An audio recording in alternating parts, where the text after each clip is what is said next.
جو جانور صرف اپنے بچے کے دودھ کو پورا کر سکتے ہیں ان کا دودھ ان کے بچوں کے لیے ہی ہوتا ہے، لیکن جن جانوروں کا دودھ ان کے بچوں کی ضرورت سے زیادہ ہوتا ہے تو وہ انسانیت کے لیے اپنا دودھ بانٹتے ہیں اور اس کا دودھ اوروں کے لیے جائز اور حلال رکھا گیا ہے۔ بھینس کا دودھ، اونٹنی کا دودھ اس کے اپنے بچوں کی ضرورت سے زیادہ اللہ نے دیا ہوتا ہے تو وہ جانور بھی اوروں کو بانٹتا ہے۔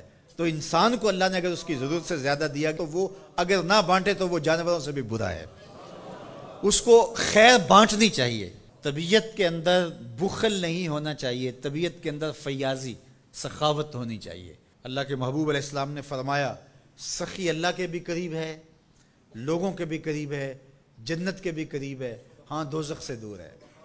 اور پھر فرمایا کہ بخیل لوگوں سے بھی دور ہے، اللہ سے بھی دور ہے، جنت سے بھی دور ہے، ہاں جہنم کے بڑا نیڑے ہے۔ اللہ اگر عطا کرے تو اوروں کو دینا چاہیے۔ شادی شیرازی تو فرماتے ہیں کہ فقیر کی علامت یہ ہے کہ جب اس کو ایک روٹی ملے تو وہ بانٹ کر کے آدھی کسی دوسرے کو دے دیتا ہے اور آدھی خود کھاتا ہے، تاکہ اپنے اطراف کے اندر لوگوں کے دکھ اور درد بانٹے جائیں۔ تو اللہ تعالیٰ جل شانہ نے اس شخص کی مذمت کی گھوڑوں کے وصف بیان کر کے، گھوڑوں کی قسمیں کر کے، جو رب کی نعمتوں پر ناشکری کرتا ہے اور ہر وقت اس کا مطمع نظر دنیا ہے، تو کہا یہ عمومی لوگوں کا رویہ ہے کہ وہ ناشکرے ہوتے ہیں، وہ بخیل ہوتے ہیں، وہ ناقدر شناس ہوتے ہیں، تکلیف آئے تو واویلا کرتے ہیں، اللہ کی طرف سے نعمتیں آئیں تو پھر سانپ بن کے بیٹھ جاتے ہیں نعمتوں کے اوپر۔ یہ جو قنوت کا مزاج رکھنے والے لوگ ہیں، اللہ نے فرمایا کہ باہر سے کوئی دلیلیں لانے کی ضرورت نہیں، وَإِنَّهُ عَلَىٰ ذَلِكَ لَشَهِيدٌ۔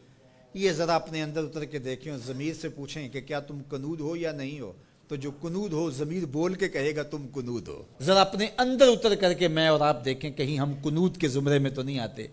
اللہ کی عطائیں، اللہ کی نعمتیں، اللہ کی کرم نوازیاں جو شام سویرے ہمارے اوپر ہیں، تو ہم کیا ان نعمتوں کا شکرانہ ادا کرتے ہیں؟ یا تھوڑی سی تکلیفیں جو ہمیں پہنچتی ہیں ان تکلیفوں پر ہم شکوے کا لہجہ اختیار کیے رکھتے ہیں۔ وَإِنَّهُ لِحُبِّ الْخَيْرِ لَشَدِيدٌ، اور وہ خیر کی محبت میں بہت سخت ہے۔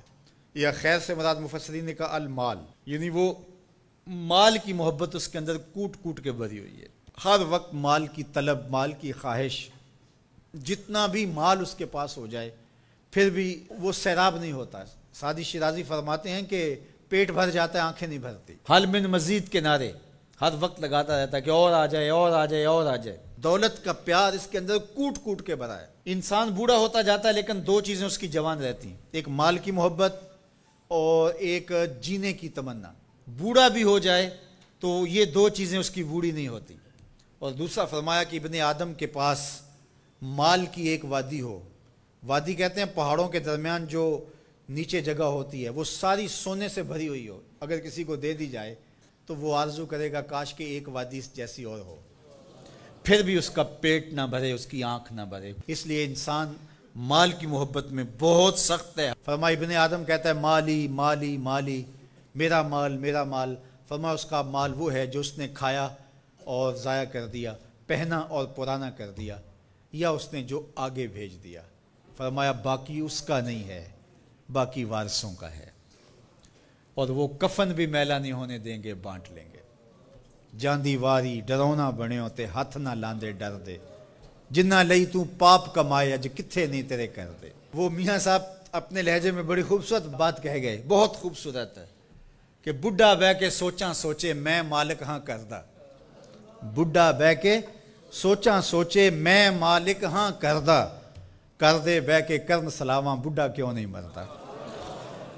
تو اپنی زندگی آگے بھیجو۔ حضور تشریف لائے گھر میں، سیدہ عائشہ رضی اللہ تعالیٰ عنہ موجود تھی، تو ایک بکری ذبح کی گئی تھی، تو فرمایا کچھ ہے کھانے کے لیے؟ کہا حضور سب بانٹ دیا ہے، ایک دستی باقی بچی ہے۔